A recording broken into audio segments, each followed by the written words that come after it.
हम सोचते हैं परोपकार करना, भलाई करना, किसी की सहायता करना, सेवा करना, दान करना, सुख दुख में किसी का साथ निभाना, ये हमारे जीवन का सबसे बड़ा कर्तव्य है। यही सच्चा कर्तव्य है। परंतु क्या यह सत्य है? नहीं। कर्तव्य के लिए कई बार मनुष्य को बहुत सारी पीड़ा सहनी पड़ती है। कुछ कर्तव्य ऐसे होते हैं जिसे निभाने के लिए मनुष्य को उस राह से जाना पड़ता है जिस पर कांटे हैं, दुख है, पीड़ा है, संकट है। उसे पार करके तब जाके वो अपने कर्तव्यों को पूर्ण कर पाता है। परोपकार, भलाई, किसी की सहायता करना, दान करना, सेवा करना, सुख दुख में साथ निभाना, ये कर्तव्य नहीं है, ये तो आनंद है। क्योंकि इससे आप ही का जीवन और अच्छा होगा, आप ही को और सुख मिलेगा, आप ही का स्वास्थ्य और अच्छा होगा, आप ही को जीवन में और अच्छे अच्छे लोग मिलेंगे। और सबसे अधिक यदि ये कुछ बढ़ाता है तो वो है प्रेम। तो इसे कर्तव्य मत समझिए, ये तो बस वो मार्ग है जिस पर अग्रसर होके आप अपने जीवन को अत्यंत सुंदर बना सकते हैं। तो आप यही कीजिए और मेरे साथ प्रेम से कहिए, राधे राधे। कभी आप किसी पर्वत को देखिए, दिन में आप उस पर्वत को देखेंगे तो कितना सुंदर दिखता है, इतना विशाल, इतना सुंदर। तब प्रकृति को देख के मन से केवल स्तुति ही आती है। अब उसी पर्वत को आप अंधकार में देख लीजिए, उतना ही भयावह लगता है। अब यही होता है व्यक्ति के साथ भी, यही होता है किसी अन्य स्थान के साथ भी। अब इसका कारण क्या है? क्या व्यक्ति के रूप का, उसके व्यक्तित्व का कोई महत्व नहीं है? नहीं, ऐसा कदापि नहीं। इसका सारा श्रेय जाता है प्रकाश को। ये प्रकाश ही है जो आपके गुणों को, आपके व्यक्तित्व को, आपके रूप को निखार के संसार के समक्ष लाता है। तो आप भी अंधकार से प्रकाश की ओर अग्रसर हो जाइए, उन लोगों की ओर अग्रसर हो जाइए, उन दिशाओं में अग्रसर हो जाइए जो आपके भीतर के गुणों को, आपके व्यक्तित्व को संसार के समक्ष ला सके। यदि आप ये करते हैं तो आप जीवन भर सुखी रहेंगे। आइए और मेरे साथ प्रेम से कहिएगा, राधे राधे। आप कभी सूर्य के प्रकाश को अपने हाथ में, अपनी मुट्ठी में थाम के रखने का प्रयास कर चुके? आपको तो पता ही होगा कि यह संभव नहीं। अब जल को कभी बांध के रखने का प्रयास कीजिए, वो भी संभव नहीं। परंतु जब यही सूर्य का प्रकाश, ये ताप धरती पर आता है तो धरती क्या करती है?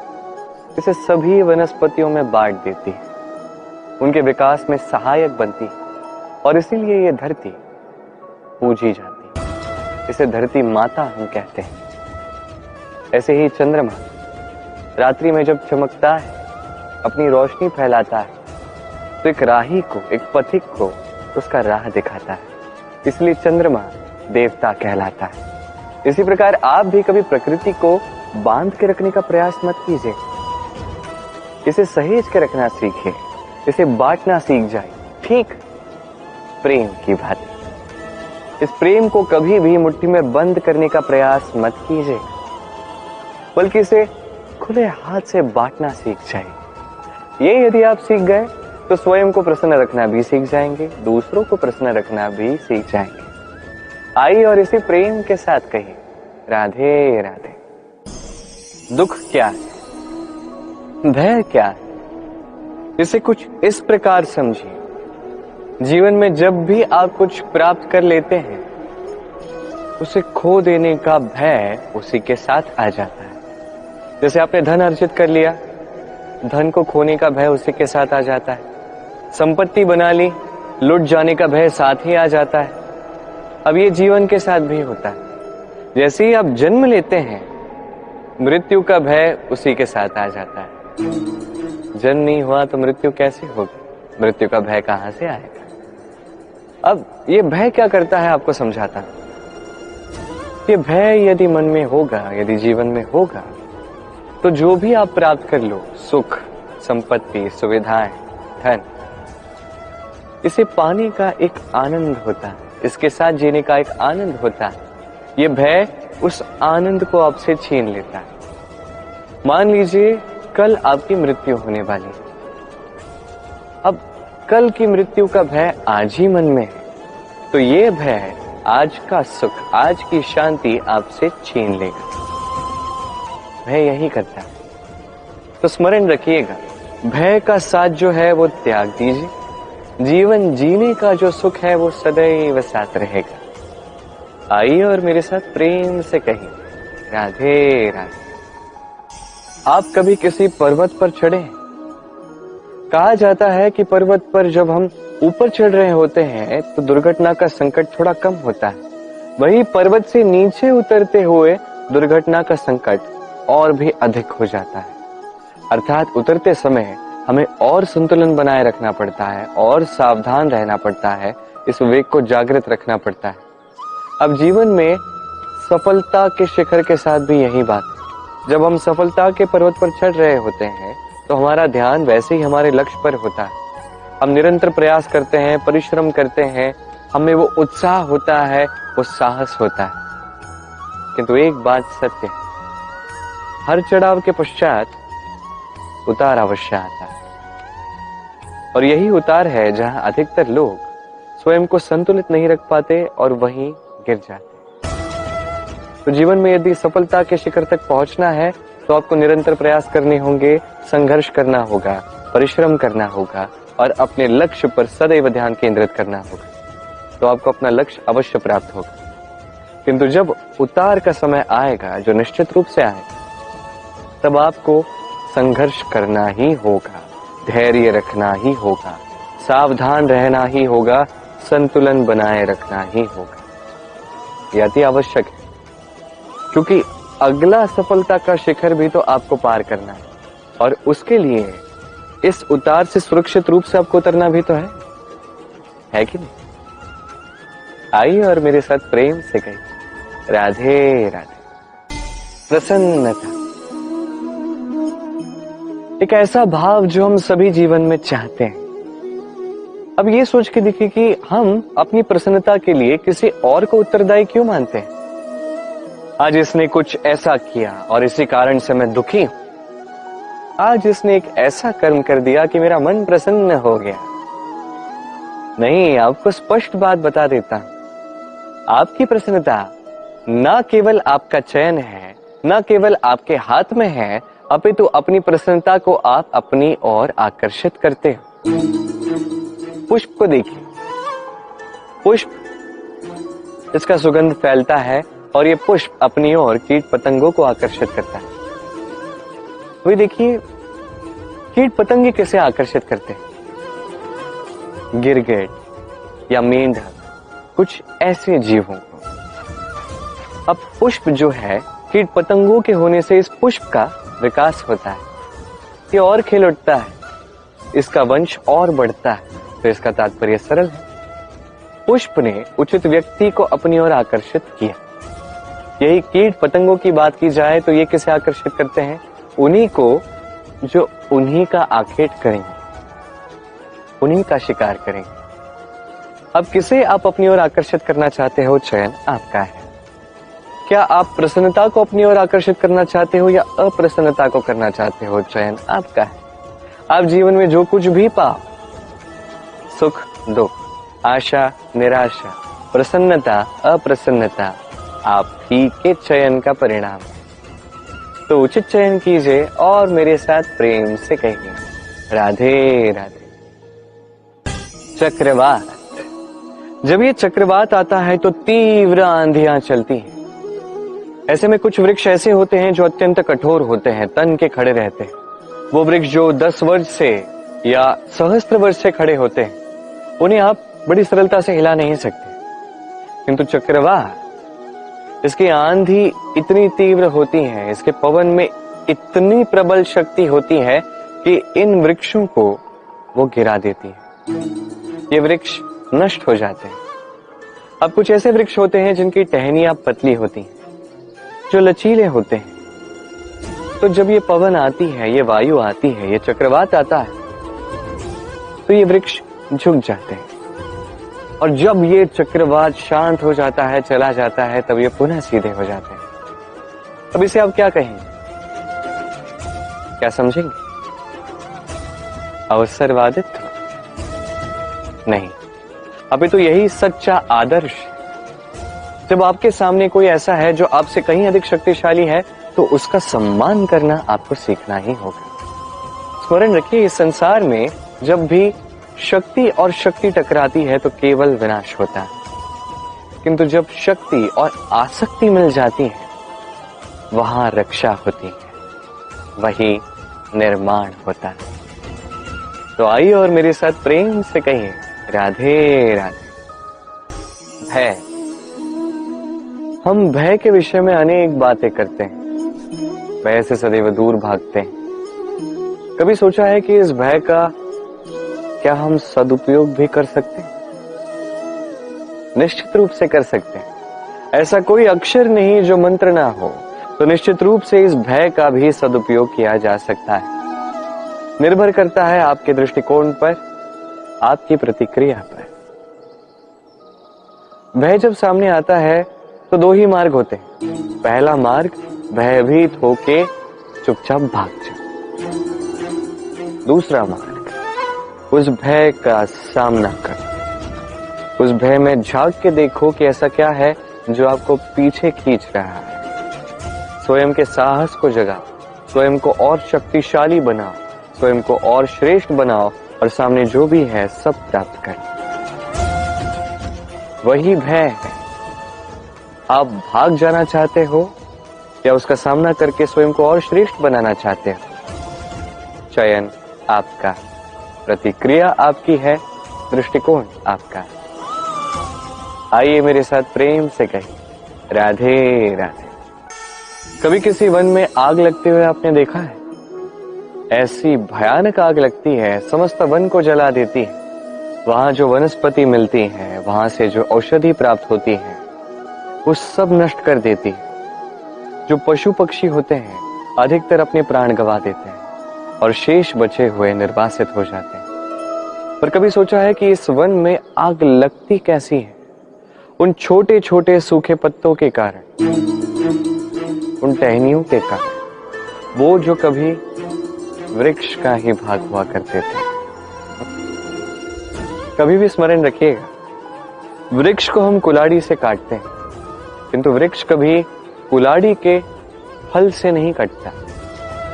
अभी तो ये जो हत्था होता है, इसमें जो बल छिपा होता है, इस बल से वृक्ष कटता है।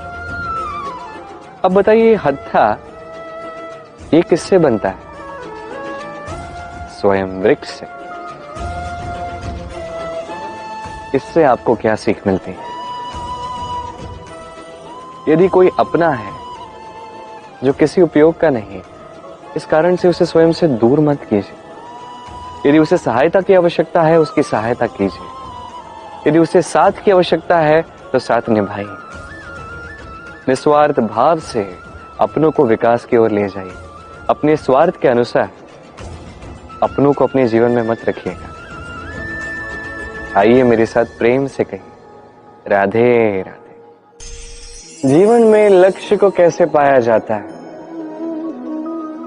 कोई कहेगा मित्र की सहायता से, कोई कहेगा प्रेम से, कोई कहेगा निरंतर प्रयास करने से, परिश्रम करने से, कोई कहेगा ईश्वर के आशीर्वाद से, आदि इत्यादि। मैं आपको समझाता हूं। जैसे त्रिलोक है, अर्थात तीन लोक है, जिसे संचालित करते हैं त्रिदेव, तीन देव, उसी प्रकार अपने लक्ष्य तक पहुंचने के लिए तीन भावों की आवश्यकता है। पहला भाव है स्वप्न देखना। आप स्वप्न देखना आरंभ करेंगे ही नहीं तो उसके आगे कुछ कर ही नहीं पाएंगे। तत्पश्चात आपको दृढ़ संकल्प से, चाहे मार्ग जैसा भी हो, उस पर चलना होगा। ये दूसरा भाव है, दृढ़ संकल्प। और तीसरा भाव है इस लक्ष्य को पाने की यात्रा को पूर्ण करने के लिए प्रतिबद्ध होना। तो यदि आप स्वप्न देख सकते हैं, दृढ़ संकल्प से मार्ग चाहे जितना भी कठिन क्यों ना हो उस पर चल सकते हैं, और उस लक्ष्य को पाने की यात्रा को पूर्ण करने के लिए प्रतिबद्ध हो सकते हैं, तो आप निश्चित रूप से अपने लक्ष्य को पा सकते हैं। तो आप भी यही कीजिए और मेरे साथ प्रेम से कहिए, राधे राधे। कहते हैं जीवन में कुछ भी प्रारंभ करने के लिए स्वप्न देखना आवश्यक है, और ये 100% सत्य भी है। परंतु कुछ लोग स्वप्न देखना आरंभ तो करते हैं, तत्पश्चात रुकते ही नहीं। स्वप्न देखते ही जाते हैं, सोचते ही जाते हैं, कर्म करते ही नहीं। ऐसे समय आपको स्वयं को जगाना होगा, स्वयं से कहना होगा कि अब उठ के कर्म करने का समय आ गया है। क्योंकि आप अत्यधिक विचार ही करते रहेंगे, स्वप्न ही देखते जाएंगे, तो उठ के कुछ कर ही नहीं पाएंगे। अब बस एक कार्य कीजिए, उठ के कर्म करना आरंभ कर दीजिए। तत्पश्चात धीरे धीरे सोचते हुए अपने कर्म को दिशा भी दीजिए और उचित गति भी दीजिए, क्योंकि यही सफलता का मूल मंत्र है। ना केवल कर्म करना बिना सोचे समझे, ना केवल सोचना बिना कर्म किए। सफलता का मूल मंत्र इस संतुलन में, तो यही कीजिए, सफलता को प्राप्त कीजिए और मेरे साथ प्रेम से कहिए, राधे राधे। सूर्य को लगता है कि उससे अधिक तेजस्वी और प्रकाशवान और कोई नहीं, तो उसका ये अभिमान तोड़ने के लिए मेघ आ जाते हैं। फिर मेघों का अभिमान बढ़ता है, उन्हें लगता है कि उनसे अधिक घना और कोई नहीं है। तभी वायु का एक प्रबल झोंका आता है और मेघों को छिन्न भिन्न कर देता है। अब वायु में अभिमान आता है। वायु सोचती है कि मुझसे अधिक शक्तिशाली और कोई नहीं। यही वायु का झोंका जाके किसी विशाल पर्वत से टकराता है, उस वायु का भी अभिमान चूर चूर हो जाता है।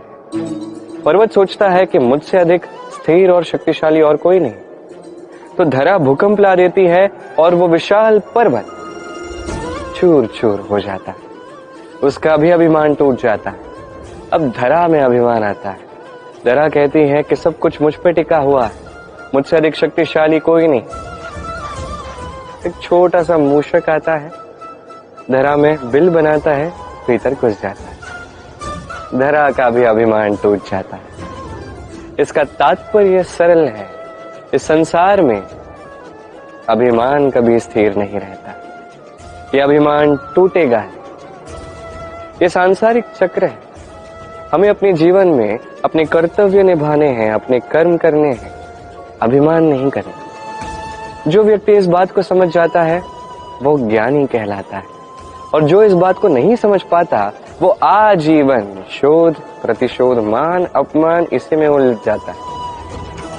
अब क्या आप इसी में उलझना चाहते हैं या आप ज्ञानी बनना चाहते हैं? चयन आपका। आइए और मेरे साथ प्रेम से कहिए, राधे राधे। राज्य, शासन, संगठना, संस्थापना, इसे सफल कब कहा जा सकता है? किसी विद्वान का यह कहना होगा कि तब जब चारों ओर शांति होगी, किसी के मन में कोई प्रश्न नहीं होगा, न शंका होगी। पर मेरे विचार से ये अनुचित है। किसी भी राज्य के लिए, किसी भी शासन के लिए सबसे अधिक संकट तब आता है जब सबसे अधिक योग्य व्यक्ति या सबसे अधिक विद्वान व्यक्ति भी मूक दर्शक बन के बैठ जाता है।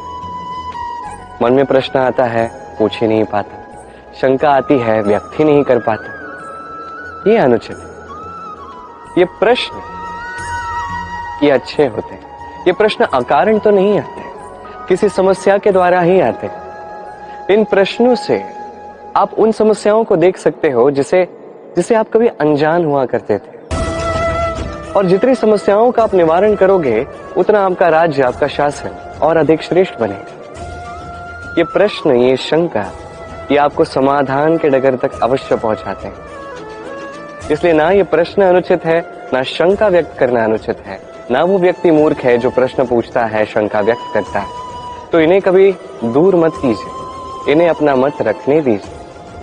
जब सभी का मत एक मत होगा, तब निश्चित रूप से कहा जा सकता है कि ये राज्य, ये शासन, ये संस्थापना सफलता के शिखर पर है। तो आइए और मेरे साथ प्रेम से कहिए, राधे राधे। प्रकृति, नियति कभी किसी के साथ पक्षपात नहीं करती, हर एक को जीवन देती है, समान अवसर देती है। निर्भर उस व्यक्ति की प्रकृति पर करता है कि वो उसका किस प्रकार लाभ उठाता है। उसके चयन पर निर्भर करता है, दृष्टिकोण पर निर्भर करता है, उस पर निर्भर करता है कि वो कितना सकारात्मक है, कितना नकारात्मक है। दो प्रकार के लोग होते हैं। कुछ ऐसे लोग होते हैं जो हर दुविधा में, हर कठिनाई में, हर विपदा में अवसर निकाल लेते हैं, और कुछ ऐसे लोग होते हैं जो हर अवसर में कहीं ना कहीं से कठिनाई ढूंढ निकाल लेते हैं। अब आप क्या चाहते हैं? आप अवसर चाहते हैं, आपको अवसर मिलेंगे। आप कठिनाइयां चाहते हैं, कठिनाइयां तो आपको भर भर के मिलेंगी। चयन आपका है, आप कितने सकारात्मक रहना चाहते हो, कितने नकारात्मक रहना चाहते हो। सकारात्मक रहिए, जीवन में सब कुछ संभव। आइए और मेरे साथ प्रेम से कहिए, राधे राधे। जब भी हम बात करते हैं जल राशियों की, जब हम तुलना करते हैं, तो हमें बड़े अच्छे लगते हैं मीठे सरोवर, तालाब, नदियां, और हम अपेक्षा करते हैं सागर की, समुद्र की। क्यों करते हैं? क्योंकि ये सागर, ये समुद्र, ये अत्यंत विशाल है, विकट है। इसका जल भी जो है खारा है, जिसे हम पी भी नहीं सकते। कभी ये सोचा है कि समुद्र के भीतर ये खारा जल, ये खारापन, ये आता कहां से? ये समुद्र, इन बहती नदियों से जो क्षार निकलता है, उसका ये भंडार गृह है। उस क्षार को वो अपने भीतर आश्रय देता है, उस खारे जल को स्वयं में समाहित करता है, फिर उस खारे जल को वाष्प बनाकर वो ऊपर भेजता है, जो मेघ बनकर आप पर मीठे बूंदों की वर्षा करते हैं। ये समुद्र का ही त्याग है जो आपको ये मीठा जल प्राप्त होता है, चाहे नदियों में, चाहे सरोवर में। कदाचित इसीलिए ये सागर इतना महान है, कदाचित इसीलिए ये रत्न सागर में पाए जाते हैं।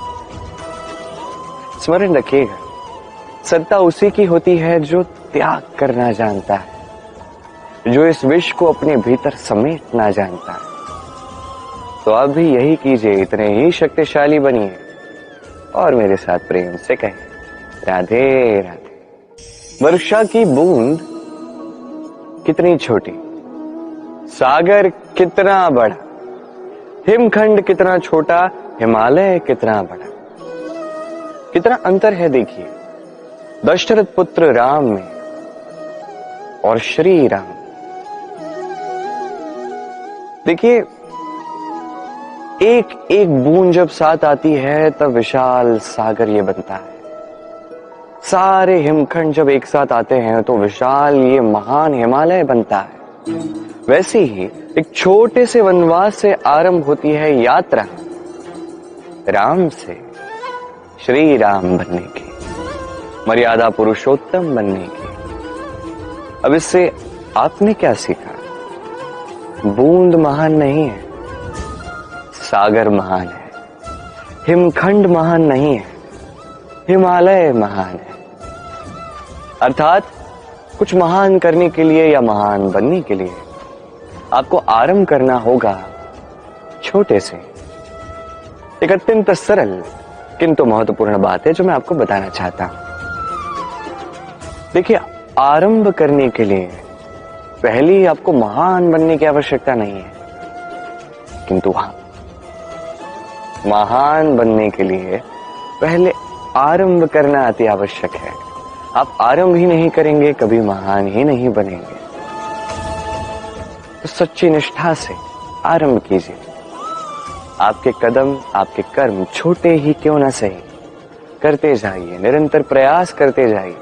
फिर देखिए, ये महानता जो है स्वयं आपके पास चल के आएगी। तो आप यही कीजिए और मेरे साथ प्रेम से कहिए, राधे राधे। कोई भी प्राणी, मनुष्य इतना चंचल होता है, बिल्कुल जल की भांति। जल भी अत्यंत चंचल है, उत्सुक है। जल सदैव उत्सुक रहता है आकाश में जाने के लिए। उसके लिए वो स्वयं को जलाता है, भाप बनता है और आकाश में जाके मेघों में समाहित हो जाता है। फिर जल उत्साहित हो जाता है कि कब वो वर्षा की बूंद बन के धरा पर गिरे। प्रगाढ़ वायु का वेग सहता है, और फिर वो नीचे गिरता। कैसे कर लेता है जल ये सब? इसका उत्तर ये है कि जल यात्रा का मंतव्य, उसका महत्व समझता है। और सत्य कहूं तो ये यात्रा होती भी अत्यंत महत्वपूर्ण है। दुर्भाग्यवश बात यह है कि मनुष्य, इसकी भी अपनी एक यात्रा होती है, बस वो इसका महत्व, इसका मंतव्य समझ नहीं पाता। वो बस पीछे पड़ा रहता है लक्ष्य को प्राप्त करने के। किंतु जीवन का जो वास्तविक सुख है वो इसी यात्रा में है। तो इस यात्रा को जीना सीख जाए, इसका आनंद लेना सीख जाए। क्योंकि जो व्यक्ति यात्रा का आनंद लेना सीख जाता है, इस यात्रा का आनंद लेता है, वो अपने लक्ष्य तक निश्चित रूप से पहुंच जाता है। तो अपनी इस यात्रा के पल पल का आनंद उठाइए और इसी आनंद के साथ कहिए राधे राधे। जीवन, ये जीवन क्या है? जन्म से मृत्यु के मध्य का ये समय है। कुछ लोग ये कहते हैं कि ये जो श्वास है ये जीवन है। और हर एक व्यक्ति, हर एक प्राणी, उसके श्वास निर्धारित होते हैं, निश्चित होते हैं। उसे उतने श्वास जीने ही पड़ते हैं, तत्पश्चात मृत्यु उसे प्राप्त होती है। किंतु क्या यह सत्य है? क्या मनुष्य जीवन इन श्वासों पर ही निर्धारित है? क्या इन श्वासों की गिनती ही मनुष्य के जीवन का अस्तित्व है? कदापि नहीं। मनुष्य जीवन वो श्वास नहीं जो एक दिन थम जाए। मनुष्य जीवन उन श्वासों के मध्य के वो पल हैं जिन्हें देखकर किसी और के श्वास थम जाए। वो पल जिनमें लोगों को आपका प्रेम दिखे, आपका साहस दिखे, आपकी शक्ति दिखे, आपके प्रयास दिखे, आपके परिश्रम दिखे, अन्याय और दुराचार के विरुद्ध आपका युद्ध दिखे। जीवन में महत्वपूर्ण वो पल है, वो वर्ष है जो आप जीते हैं, जिनमें आप संसार के दूसरे व्यक्ति को जीवन जीने की एक दिशा देते हैं, एक प्रेरणा देते हैं, शक्ति देते हैं, आशा देते हैं। तो जीवन में यही कीजिए, एक ऐसा जीवन जिए जो दूसरों के लिए आदर्शवादी। यही कीजिए और मेरे साथ प्रेम से कहें राधे राधे। संवाद अत्यंत महत्वपूर्ण है, हर संबंध के लिए, अपितु जीवन के लिए अत्यंत महत्वपूर्ण है। जब बातचीत ही नहीं होगी तो आप सामने वाले को समझोगे कैसे, या वो आपको समझेगा कैसे? अब संवाद के जो है दो उपाय होते हैं। पहला उपाय, आप सामने वाले की बात को समझें। दूसरा उपाय, आप अपनी बात सामने वाले को समझा दो। अधिकतर बार यह होता है कि यह संवाद विवाद में बदल जाता है। क्यों बदल जाता है? क्योंकि ना तो हम अपनी बात सामने वाले को समझा सकते हैं, ना सामने वाला हमें समझ पाता है। ये क्यों होता है? क्योंकि हम सामने वाले की बात तो सुनते हैं पर उसे समझने के लिए नहीं, उसे उत्तर देने के लिए। जीवन में सामने वाले की बात सुनिए, उसे समझने के लिए देखिए, सब सवर जाएगा। क्योंकि हर प्रश्न पर उत्तर और हर उत्तर पर एक और प्रश्न, ये केवल विवाद को जन्म देता है। वही सामने वाले की बात सुनना बस उसे समझने के लिए, उसकी बात समझने के लिए, ये संवाद और प्रेम को जन्म देता है। तो आप भी यही कीजिए और मेरे साथ प्रेम से कहिए राधे राधे। अमृत क्या है? हम सभी जीवन में चाहते हैं कि हमें अमृत मिले, परंतु ये अमृत है क्या? क्या अमर होने का एक मंत्र है या आगे बढ़ने का कोई मार्ग है? क्या अमृत वो रस है जो असुरों ने और देवताओं ने समुद्र मंथन करके प्राप्त किया? या वो औषधि है जो ऋषि मुनि ने वन में भ्रमण करके खोज निकाली? अमृत यदि कुछ है तो वो है आशा। कभी किसी माता को देखिए, वो अपनी संतान को कितना सहेज के रखती है, उसका ध्यान रखती है, उसे संभालती है, इस आशा में कि आगे जाके यही संतान कुछ बड़ा करेगी, उन्हें प्रेम से रखेगी। अब आगे क्या होने वाला है हम नहीं जानते, अगले पल क्या होने वाला है हम नहीं जानते, अगले पल आप जीवित रहेंगे या नहीं ये भी आप नहीं जानते, परंतु हम वर्षों की योजना बना लेते हैं। और ये ठीक भी है। देखिए, जीवन जीने की ये आशा यही भविष्य का आधार बनती है। तो ये आशा महत्वपूर्ण है, इसे अपने साथ ही रखिए। कहा जाता है ना कि जो व्यक्ति निराश है, जिसमें कोई आशा शेष नहीं है, वो जीवित तो है किंतु फिर भी एक मृत्यु जीवन जी रहा है। तो इस आशा का साथ कभी मत छोड़िएगा, इसे सदैव अपने पास रखिए। जीवन आनंदमय होगा और ये हृदय ये प्रेम से कहेगा राधे राधे।